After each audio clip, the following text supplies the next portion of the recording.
Assalamu alaikum урматтуу Менин программасынын көрүүчүлөрү жана сүйүктүү катталуучулары, мен азыр Өзгөн районуна келдим. Ушул Өзгөн районунда негизи Өзгөн районунун башка айылдарынан болот өзү. Энебиз Сайракан деген 63 жашка чыгып олтуруптур.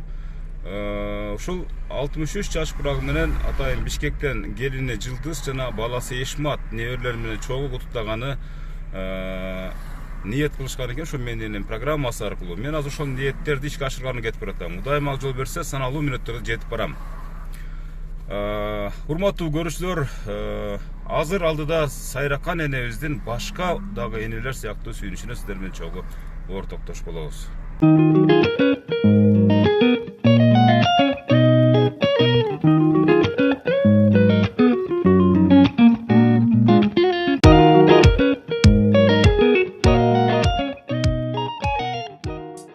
Assalamu alaikum урматтуу менин программасынын көрүүчүлөрү, мен ушул Өзгөн районуна келдим. Сиз кимиз болот? Сайракан эненин баласы болот. Баласы болосузбу? Сайракан энебиз 63 жашка чыгып отурат да. Бул гүлдү кармаңыз. Россиядан Жылдыз деген жеңеңиз бар, а? Бишкектен Жылдыз деген. Анан Эшмат деген агаңыз бар. Бул торту кечиресиздер. Жүрүңүздөр. Мен бир аз кеч калдым, бирок ошого карабай батыраак кыймылдаганга аракет кылдым. Урматтуу көрүүчүлөр, азыр биз 9-чу кабинада отурган Сайракан энебизге жетип келдик. Урматтуу көрүүчүлөр, жүрөңүздөр.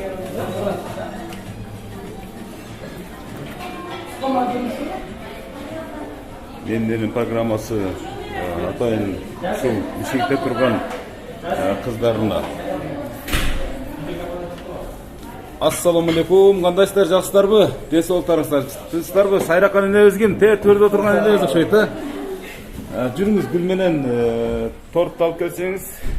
Кандайсыз, жакшысызбы, ден соолуктарыңыз? Бул менин программасы. Анча-мынча көз салып коесузбу менин программасына? Энелерди куттуктайбыз, төрк энелерди. Жылдыз деген келиниңиз бар, Эшмат деген балаңыз бар. Мына ошолордун атынан жакшынакай болуп ушул Сайракан деген менин энем эмес дейт, апам дейт. Мына бейишим апам деген гүлү. Жакшынакай гүлдү сизге белек кылышты. Андан кийин ушул Барбол фирмасынын эң сапаттуу торту чай менен ушу программаны көргөнчө ичип коебуз, ысык чай менен, Кандайсыз, элестеттиңиз беле, элестетпедиңиз беле? Келет деп. Таптакыр ойлободуңуз беле? Эч ким айткан эмеспи? Жок, айтышпады да эч ким. Мына урматтуу көрүүчүлөр, мына ушул энелердин ушундай кубанычы, энелердин ушундай сүйүнүчү, бул чексиз, баасы жок. Негизги белек сиз үчүн ушул программа, ушул программаны көрүп турасыз, эми мындан кийин катталып турасыз дегендей. Ушул жерде миңдеген энелердин сүйүнүчү, кубанычы, сиздин дагы сүйүнүч, кубанычыңыз ошолорго аралашып кетет да, Кудай буйрсачы. Азыр ушул Москвадагы, Москвада эмне, улам Бишкекте биз себеп дегенде бир Москвадан көп чыгышат да, мага ошо Москва дей берип үйрөнүп калыптмын. Бишкек шаарынан атайын куттуктоо жөнөткөн Жылдыз жана Эшмат мырзаларга сөз берели. Ушул эгерде мүмкүнчүлүк болсо байланыштырып койсоңуздар, энеси менен бир сүйлөштүрүп алалы дагы, андан кийин балдарына сөз берели, андан кийин туугандарына сөз берели. Эне байланышка чыкканга чейин өзүңүз айтсаңыз, канча бала, канча кызды тарбиялап чоңойттуңуз эне? 4 уул, 3 кызым бар менин. 7. Батыр энекеси? Канча чебере, канча кыбыра дегендер? Чебере, невре. 20 канча эле? Эми кыбырага Кудай буйрса эме арканы таштап койдук. Кудай буйрса кыбыраны да көргөн күндөр буйрусун, эне. Ушул жаш кезде ушул 7 баланы өстүрүүдө эмне жумуш кылдыңыз эне? Кантип бактыңыз? Үйдө эле иштейм. Үйдө элеби? Кичине дыйканчылык кылабыз. Мынакей, азыр смартфонду сизге берет, себеп дегенде Жылдыз келиниңиз, андан кийин Эшмат деген балаңыз, байланыштырып кое бересиздер, Мынакей урматтуу көрүүчүлөр, Бишкек шаарынан деги эле ушул менин программасына ушул Кыргызстандын бардык аймактарынан чыккандар бар. Ошонун бири сиздин келиниңиз, мынакей. Келин менен кайнененин сагынычын бир жакшылап муюп угалычы, Кандайсыңар? Жылдыз? Жақсылары, отырасыңар, шерен, тынч. Sarı. Vay. Rahmat sizlerge. Bunday hiç bitken emasman. Rahmat sizlerge. Densoqlik, ishlaringizga iyilik. Bardin baxtli bo'linglar. O'sha sizlar ham bola chaqanglarni o'zidan hurmat sevgin ko'rginglar. Bunday hech bitken emasman endi. Cho'ng rahmat. Sizlar ham bardinglar bor bo'linglar, tinch bo'linglar, densoqlikda. Shu har biringiz baxtli bo'ling. Ha, meni ko'rsatdim. Hurmatli görüşlerim. Sayrakan ene shunchalik batın albay. Endi ko'p so'z bo'latat, biroq ayta olmay aytadi da, bu endi quvonchning belgisi turadi ene.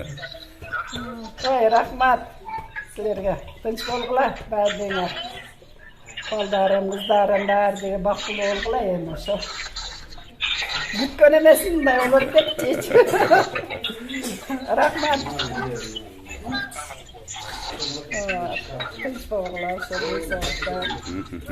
Anda emесе sizler урматтуу Жылдыз айым, sizler баягы телефонду өчүрбөй ушул иш-чарага көз салып турсаңыздар болот. Биз ага чейин балдар кыздарынан андан келген коноктордон маекти ала берели, уруксат берсеңиздер. Урматтуу көрүүчүлөр, Сайракан энем ошол 63 жаш бул эми пайгамбар жашта, мисалы үчүн ушул жашка чейин чын-чынын айтканда ушу 7 баланы чоңойтууда бир топ эле кыйынчылыктарды көрсөңүз керек, же таптакыр эле кыйналбадыңызбы? Булардын канчасы бул жакта, канчасы сырт жакта дегендей. Баардыгы эле үйлөрүндө баардыгы өздөрүнүн турмушу менен. Россияда иштегендери барбы? Жок, ошо Бишкекте гана экөө иштейт азырынча. Бирөөсү Бишкекте жашайт. Эне чынын айтайынбы, 63 жаш деп чын-чынын айтканда эмнедегилер көбөйсүз эч ким ойлобойт экен. Туурабы? 63 жаш деп ойлобойт экен эч ким. Сизди 45 жаштагы деп деле элестетип кое берелим, урматтуу көрүүчүлөр. Жашап жүрдүм. Ушунчалык жаш сакталганынын сыры эмнеде эне? Билбейм. Неден экен. Демек сизди балдарым жакшы бакса керек да. Ошондой да ошондой. Балдарыңыз аябай жакшы сөздөр менен тоюттандырат дегендей, сизди жакшы сөздөр менен чулгайт, ушундай жакшы баягы дасторкондорун жазып, жакшы чай берет дегенде, анан кээ бир учурларда ошо келиндерден да көз каранды деп коет да. Ошо канча келиниңиз бар? 4 келин. 4 келин. Колуңузда канча болсо? Бирөө. Бирөө. Болуштан. Үйлүү жайлуу болушту баардыгы. Күйөөла, онусу кызым. Баардыгы кыздар келиндер ошо. Жакшы. Азыр экөө Бишкекте. Бишкекте болсо бул жактан бат-баттан эле байланышып турат экенсиздер. Бирок азыр эми заман техниканын өнүккөн заманы видео вызов менен дагы сүйлөшүп турасыздар. Россиядагылар деле ушул куддум жанында тургандай эле таасирленип бири-бири менен сагынычтарын жазып алат дегендей. Ана эми улуу кызыңыз, улуу балаңыз бул жерде болсо, ушул энесине арнаган сөздөр болсо бир сүйлөп койсо, ана ким сүйлөйт? Келиңиз эже, келиңиз. Урматтуу көрүүчүлөр, ата эненин бактысы бул балдары. Балдарынын ден соолугу, алардын акчасы деле, байлыгы деле маанилүү эмес, туурабы? Сайракан айтып койсоңуз. Ушулардын тирүү, жакшынакай болуп, мүчөлөрү толук жүрсө, мына ошо эненин бактысы ушундан башка өткөн бакыт жок да. Ошол эле учурда мына сиз улуу кыз болосузбу? Эң улуу кызы. Кыздан эң биринчи бакыт тартуулаган эжебиз, мына ошол Сайракан энебиздин кызына сөз берели. Апа да бир жолу туган күнүңүзбен өмүрүңүз узун болсун, ден соолугуңуз чың болсун. Ар дайым ушу кичинебизге бар болгон. Ушу төрүбүздө байбиче болуп отурбайбы? Байбиче эмес энебиз, караңыз дейм. Сиздин подружкаңыз сыяктуу эле, бирок сизге окшоп кичине шпакелеп кечаптап койсо, эч айырмачылык болуп кеткен. Бул эми тамаша албетте. Себеп дегенде бул жаныңызда туруп, мына Сайракан энебиз өзүнө өзү батпай айтат, чын-чынын айткандачы. Биз өз көзүбүз менен көрүп, канча таасирленип атабыз. Апаңызды качан апа мен сизди сүйөм деп айттыңыз эле? Айта элекмин.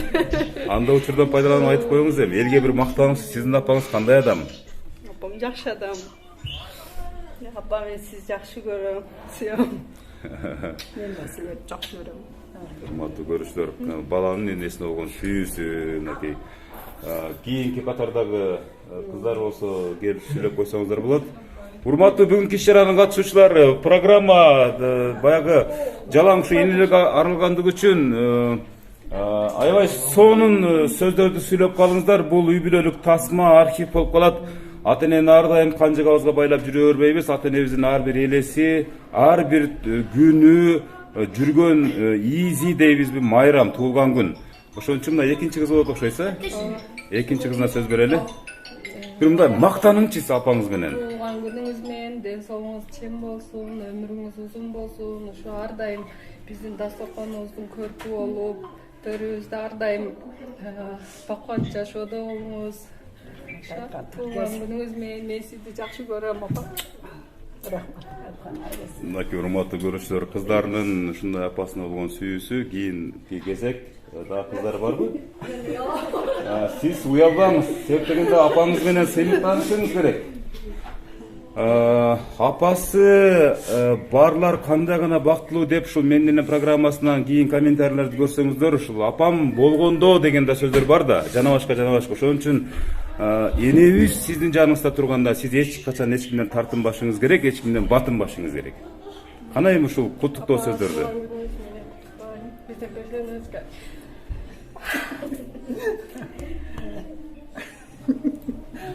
Бул кубанычтын көз жашы. Сагынычтын көз жашы. Мына жанында турса да аябай сагынып кетесизби? Канча күн көрбөй калсаңыз сагынып каласыз, кадимкидей. Канча күн көрбөй калсаңыз, саат көрбөй калсаңыз да сагынып каласызбы? Ооба, тез эле сагынабыз апабызды. Неге ыйлап атасыз же? Айтсаңыз.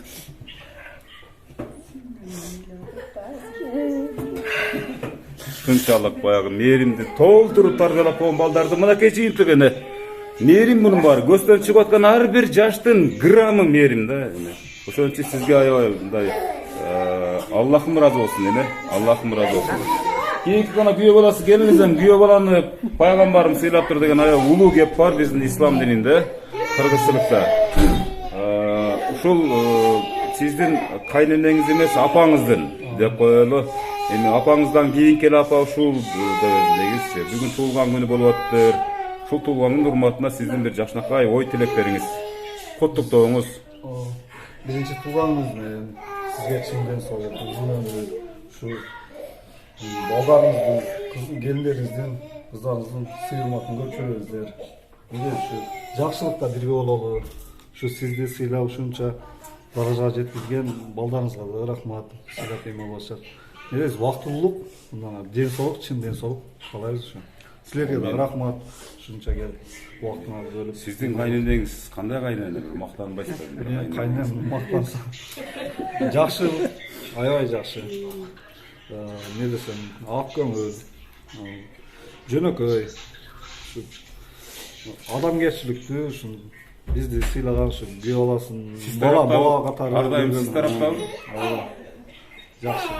Келинчеңиз бир аз чилиңизге тийип койсо, ачыгын айтасыз го эми, мындай деп коюңузчу да. Ачыгын айтып, эме боласыз. Бул эми баягы жакындык да. Колдоо жакшы. Ооба, жакындык. Бири-бирибизге колдоп, бул турмуш деген оңой эмес, туурабы? Ошон үчүн Сайракан энебиз сыяктуу, Курмандаткай энебиздей болгон, Умай энебиздей болгон энелерди ар дайым сыйлап, барктап турайлы.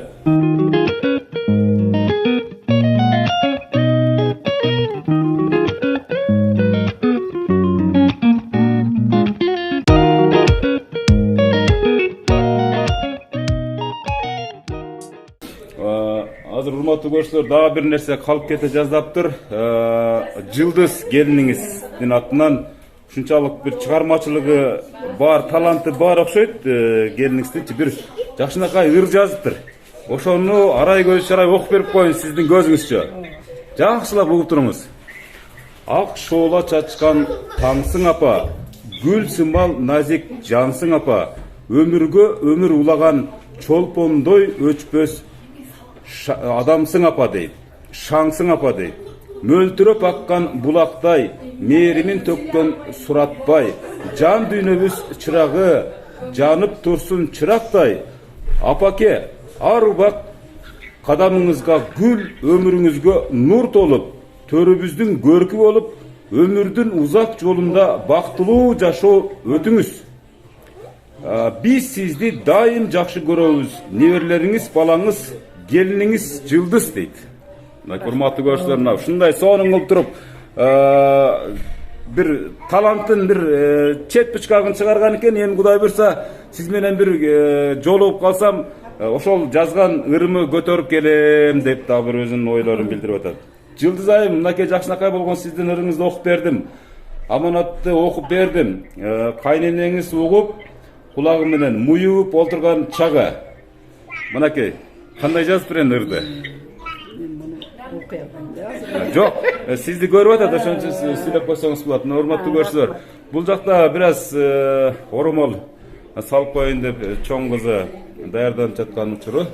Оромол салганча bir энебизге, апабызга арнап bir куплет ыр таштап коеюн деген дагы bir жакшынакай ниети бар экен. Бул эми үй бүлөлүк архив болуп калсын эми ушул.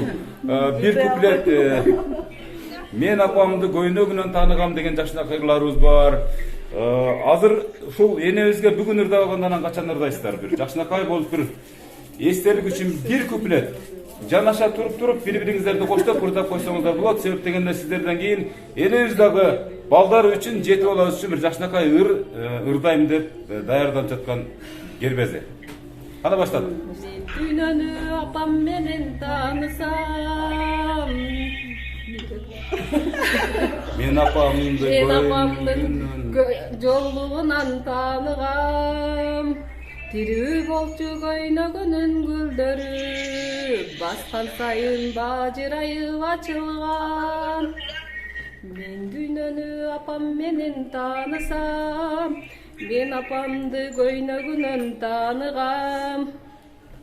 Ай, рахмат. Мынакей.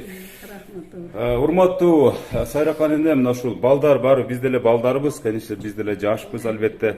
Апабызды жытынан тааныйбыз, апабызды салынган жолугунан тааныйбыз, апабызды көйнөгүнөн тааныйбыз дегендей, мына ушул жогоруда сиздин кан жаныңыздан жаралган кызыңыз, улуу кызыңыз, андан кийинки экинчи кызыңыз өздөрүнүн чыгармачылыгын тартуулап кетти. Эми азыр калуу тилекти дагы айтчу мезгил келет. Эми ошол жети баланы тарбиялап чоңойтууда мисалы көпчүлүк суроо бериши мүмкүн. Эмне үчүн атабыз жөнүндө кеп кылбадыңыз, атабыз жөнүндө сурап койбодуңуз деп мага дагы ушу комментарийлерди жазып турушат. Ушу атабыз жөнүндө бир оз кеп кылып берсеңиз, кандай киши болгон, кандай киши эле дегендей. Атасы жакшы эле киши болчу. Ошо ооруп кичине ооруп калган эме болду. Жакшы эле өмүр сүрүп жашадык. Канча жыл жашап койдук. Жарым кылымга жакын жашап койдуңуздар дейм турабы. Ошо бала чакам менен. Бейишин берсин, Куран окугандан башка бизде эч кандай айлабыз жок дегендей, э?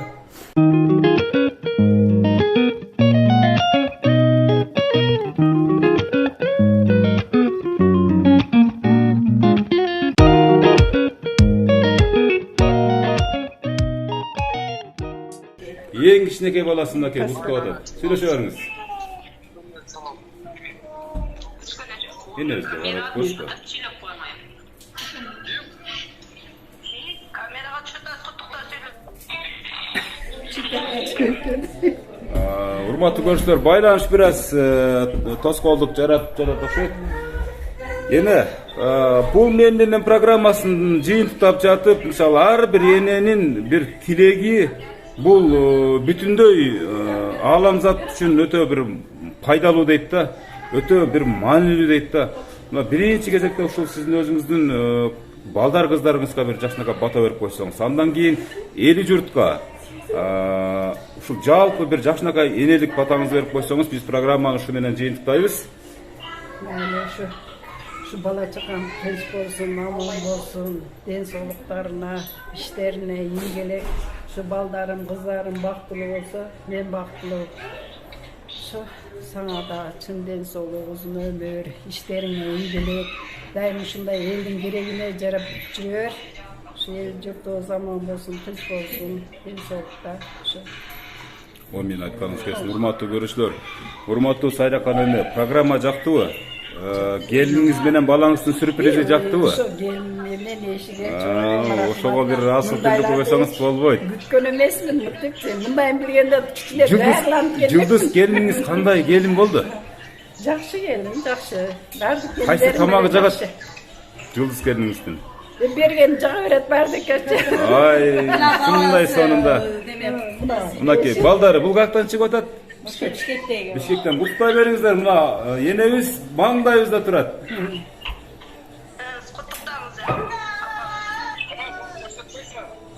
Мен көрдүсем, Энебизди көрсөтүп коесузбу? чолпон сен көрүнүп атасың.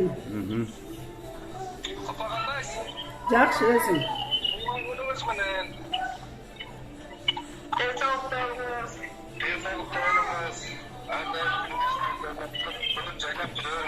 Рахмат айткан билесиң балам. Аябай эне өзүңүз да кыска нуска сүйлөткенсиз, балдарыңыз да кыска нуска сүйлөткөн. Кээ бирлер эми бирок бул да өзүнчө өзгөчөлүк. Кээ бирлер шамдуу кылып берет. Байкап атасыздарбы менин программасы. Кээ бирлер шунчалык образ кирип кетет. Бирок сиздин сөзүңүз кыска болсо да аябай маңыздуу экендигин биз урматтуу көрүүчүлөр менен бирге туюп сезип атабыз. Эне учурдан пайдаланып сизге дагы ушундай бир жакшы бир бакубат өмүр каалайбыз. Эне ден соолугуңуз чың болсун, Кудайым бурса, ушундай жап-жаш болуп сиз жакшы ниет кыла берели, жаштын ниетин берет дегенде 100гө жөн эле чуркап чыгасыз деген ойдобуз. 80-90 жаштарыңызга келип, сиздин мааракелериңизге келип да ушинтип бакылдап сүйлөп, балдарыңыздын аманатын алып келип, тапшырып, сюрприздер уюштуруп турганга Кудайым Аллахтын насип этсин айна. Урматтуу көрүүчүлөр, сиздердин да ушу Сайракан энебизди сыяктуу бейиштин образын болгон энелериңиздер болсо, апаларыңыздар болсо, ошондой эле албетте аталарыңыздар болсо, анда менин программасын каттатып коюңуздар. Бул эстелик болуп калат. Бул күн дагы өтөт. Мына ушул сыртта жүрөсүзбү, алыста жүрөсүзбү, энебиздин образын көрүп, жанында жүргөндөй бир элес калтырат. Бул биздин программанын долбоордун негизги максаты ар бир изиңизге гүл чыксын эне. Ар бир баскан кадамыңызга гүл чыксын. 7 баланы тарбиялапсыз, 7 баланын бардыгы мээримдүү, бардыгы жаныңызда экен. Бири дагы алыста эмес, ошончо жап-жаш көрүнөт экен, эне. Аман болуңуз, бар болуңуз, ар дайым күлүп жүрүңүз. Ар дайым ушу балдарыңыз сизди сүйүп жүрсүн. Жакшы туруңуз. Рахмат айткан билесиң. Майли деп бирок көп сүйлөй албай калдыңыз эне, толкунданып. Но бирок бул ушул Эшмат балаңыз менен Жылдыз кызыңыздын. Андан сырткары бул кыздарыңыздын дагы демилгеси. Сөзсүз бул кыздарыңыздын дагы салымы чоң. Бул кыздарыңыз билет болчу, бирок сиз гана билбейт болчусуз да. Жакшы туруңуздар. Жакшы туруңуздар. Жашоо өткүнчү ата-энелердин кадырына жетеле. Ошон үчүн бул жөнүндө эртең эмес, бүгүн ойлонолу. Апалардын өмүрү Аллахка аманат.